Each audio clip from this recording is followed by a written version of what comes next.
Morning.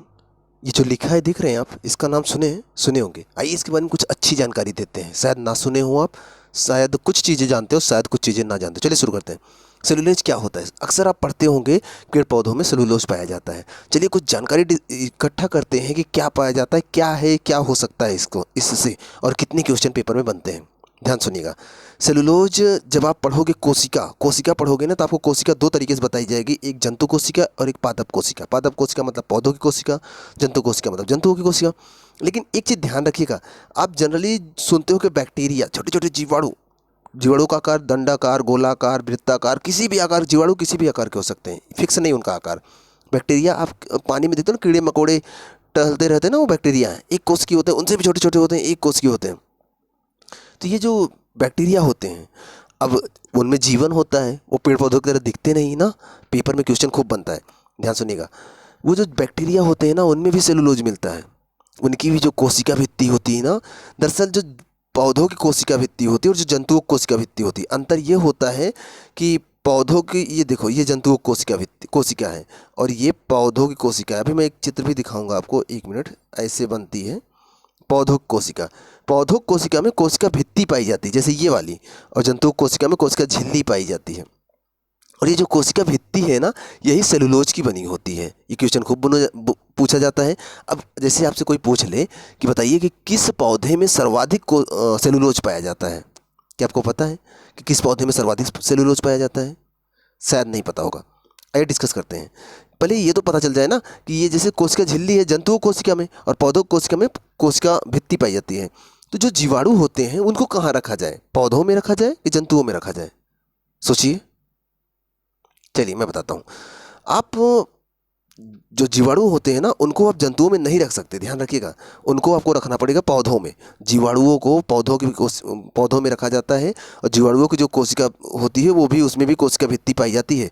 और कोशिका भित्ति किसकी बनी होती है? सेलुलोज की बनी होती है। ये जो लिखा है शब्द ना, किसका बना होता है? सेलुलोज का। एक मिनट, ये चित्र दिख रहा है आपको? देखो, एक तरफ जंतु कोशिका लिखा है, एक तरफ पादप कोशिका लिखा है, मतलब ये पौधों की कोशिका है, जंतु कोशिका है, ये वाली।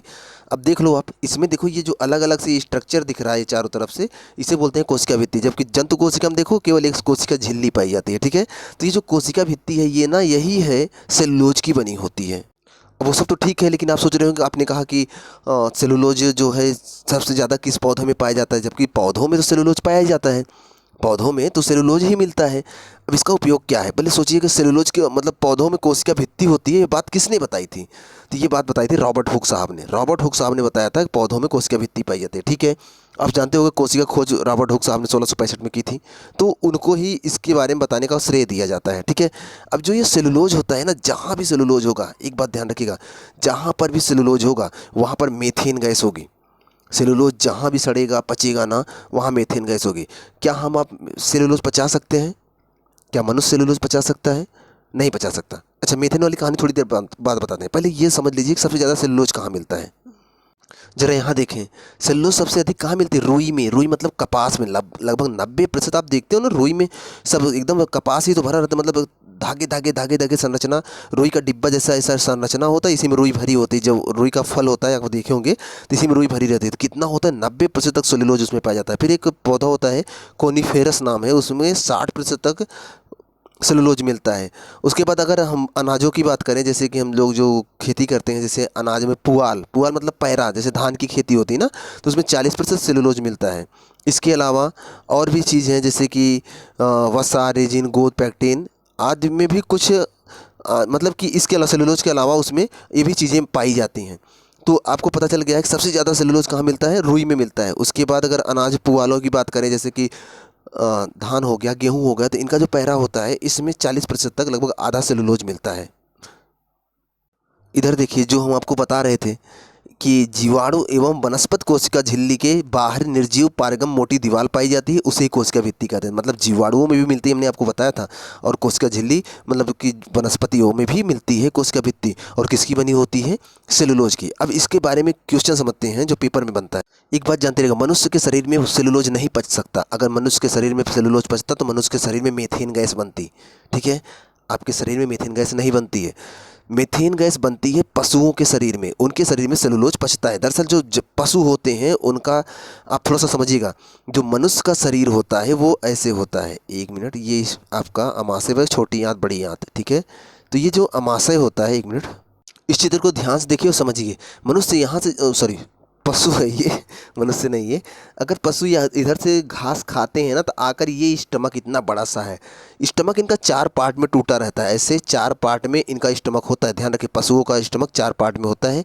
शुरू में आप देखते हो ना, बस खाना शुरू करते हैं, बस खाना शुरू कर लेते हैं, मतलब कि पचाते नहीं है, चबाते भी नहीं, लाकर इन 3 में स्टोर करते हैं, ठीक है। फिर बाद में वो उनको निकाल निकाल कर चबाते हैं, चबाकर फिर इस चौथे में स्टोर करते हैं, ठीक है। तो ये इनका स्टमक 4 पार्ट में बटा होता है। दिख रहे हो, ये CO2 carbon dioxide, CH4 methane gas इनके शरीर में यहाँ पर बनता है। उसके बाद ये जब पच जाता है तो इसे बाहर निकाल दिया जाता है, ठीक है। ये तरीका होता है इनके यहाँ। हम आप क्या करते हैं, हम आप घास तो खाते नहीं हैं, अगर क्योंकि हमारे आपके शरीर में ये ये सेलुलोज नहीं पचता है, और जिनके शरीर में पचता है वहाँ पर मीथेन गैस बनती है।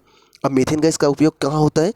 मीथेन गैस का उपयोग होता है खाना बनाने में ना। वनस्पति जो बोलते हैं, वनस्पति एक प्रकार से वनस्पति ईंधन बोलते हैं, खाना पकाने का काम। मीथेन बहुत ज्वलनशील गैस है ना, तो ये पशुओं के शरीर में बनती है। अगर हमारे आपके शरीर में बनने लगती ना, तो हम लोग भी बड़ी मात्रा में गैस बनाने लगते हैं, ठीक है। अब क्या हुआ कि वैज्ञानिकों को लगा कि बड़ी मात्रा में, हाँ, यहाँ से क्वेश्चन बनता है पेपर में, उसको सुन लीजिए। पहले सुन लीजिए, यहाँ से पेपर में क्वेश्चन क्या बनता है। क्वेश्चन ये बनता है कि सेलुलोज जहाँ भी मिलेगा उसमें अगर वहाँ पर पचेगा, अगर कुछ भी होगा तो क्या बनेगा? मीथेन गैस बनेगा, फार्मूला CH4, ठीक है। दूसरी बात, पशुओं के शरीर में कौन सी गैस पाई जाती है? तो मीथेन गैस पाई जाती है। अगला क्वेश्चन, जहाँ पर सड़ी गली वनस्पतियाँ हो तो कौन सा गैस होगा? मीथेन गैस होगा। मतलब जहाँ पर धान का खेत होगा, धान खेत में तो वैसे भी बहुत सारे पानी एकदम डूबा रहता है, तो बहुत वहाँ पर पेड़ पौधे सड़ते रहते हैं, तो कौन सा धान खेत में कौन सी गैस सबसे ज़्यादा होगी? तो मीथेन गैस होगी। बात समझ में आ रहा है ना? मीथेन गैस जहाँ भी होती है पानी का घनत्व तो कम हो जाता है, ये भी जानते रहिएगा। और मीथेन गैस एक ज्वलनशील गैस है, तो इसका उपयोग खाना बनाने वाली गैस के रूप में भी किया जा सकता है। तो पशुओं के पेट में कौन सा गैस पाया जाता है? Methane gas. तो हमारा विज्ञान इतना आगे बढ़ गया है, अब यहाँ से क्वेश्चन कुछ भी बनेगा तो आप कर लोगे। सेलुलोज जहाँ कहीं भी होगा वहाँ मीथेन बनेगा तो बनेगा, सिंपल सी बात है। आपके शरीर में सेलुलोज पचता नहीं तो आपके शरीर में भी मीथेन बनता। आप अगर अपना ह्यूमन स्ट्रक्चर पढ़ोगे या फिर इसी वीडियो के प्लेलिस्ट में जाओगे तो आपको एक ह्यूमन वाला चित्र दिखाया जाएगा। वहाँ पर आप देखोगे तो जहाँ पर छोटी आंत और बड़ी आंत, छोटी आंत ऐसे आई ना, यहाँ से बड़ी आंत ऐसे शुरू होती है, तो जहाँ से छोटी आंत बड़ी आंत मिलती हैं वहाँ पर अपेंडिक्स मिलेगा आपको। दरअसल अपेंडिक्स पहले बहुत बड़ा था और उसमें पचता था सेलुलोज, लेकिन अभी सेलुलोज हम नहीं खाते हैं तो सेलुलोज नहीं पचता, तो धीरे धीरे अपेंडिक्स का काम खत्म हो गया है। हम आपको बायोलॉजी कई वीडियो इसमें चैनल पे अपलोड है, आप देखोगे तो बहुत सारी जानकारी मिल जाएगी। तो हम ये बता रहे हैं कि सेलुलोज जहाँ कहीं भी होगा मीथेन गैस बनेगा। अब क्या हुआ कि पशुओं में मीथेन बड़ी मात्रा में बनता है, तो या तो उनके उनके शरीर से बाहर निकल जाता है।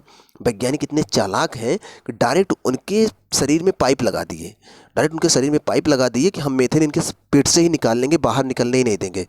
पेट से निकाल लेंगे तो क्या करेंगे? उसका उपयोग करके ईंधन के रूप में करेंगे। तो आपको दिखाते हैं कैसे इस टाइम वैज्ञानिक काम कर रहा है और कैसे उनके शरीर से मीथेन बाहर निकल रहा है। इस चित्र को ध्यान से देखो, एक वैसा बैग रख देंगे, पशु के ऊपर एक बैग रख देंगे, ऐसे उसको बांध देंगे, और उसमें से ये देख लो, ये आगे से ये पाइप आई है, ये पाइप, और इधर से भी एक पाइप आई है, और क्या करेंगे? उसके शरीर में एंटर करा देंगे। कहाँ पर? स्टमक जहाँ दिखाए थे, याद होगा आपको, उसके डायरेक्ट स्टमक में जाएगा ये पाइप, और वहाँ मीथेन जितना पचेगा, वहाँ पर सेलुलोज जितना पचेगा और जितना मीथेन बनता रहेगा ना, वो मीथेन डायरेक्ट यहाँ पर आता रहेगा और क्या होगा? स्टोर होता रहेगा। फिर इसको निकाल कर क्या करेंगे? बेचेंगे। तो इससे क्या होगा? पशु से कितने काम लेंगे? पहला काम गोबर भी हो जाएगा, दूसरा काम दूध भी हो जाएगा, तीसरा काम गैस भी मिल जाएगा, चौथा काम चौथा काम आप बताइएगा ढूंढ के, और क्या हो सकता है? ठीक है, तो बहुत ज़्यादा फायदा हो जाता है। चौथा और एक काम तो ये है कि इनके मरने के बाद इनका मांस भी मिल जाता है, बहुत बिकता है। आशा करते हैं वीडियो आपको ज़रूर अच्छा लगा होगा। अब चलते चलते एक क्वेश्चन, आपको बताना है कि ये कौन सी बीमारी है, ये बीमारी कौन सी है, या फिर ऐसे ही बता दीजिए किस विटामिन से की कमी से ये बीमारी होती है। शायद देखें आप, मतलब जितने लोग वीडियो देखते हो किसी के पास तो नॉलेज होगा ना कौन सी बीमारी है ये। और चलते हैं आगे। लास्ट में आपसे केवल यही बात कि वीडियो कैसा लगा ज़रूर बताइएगा। चैनल पे पहली बार है सब्सक्राइब कर लीजिएगा। मिलते हैं नेक्स्ट वीडियो में, तब तक आप पढ़ते रहें, मस्त रहें।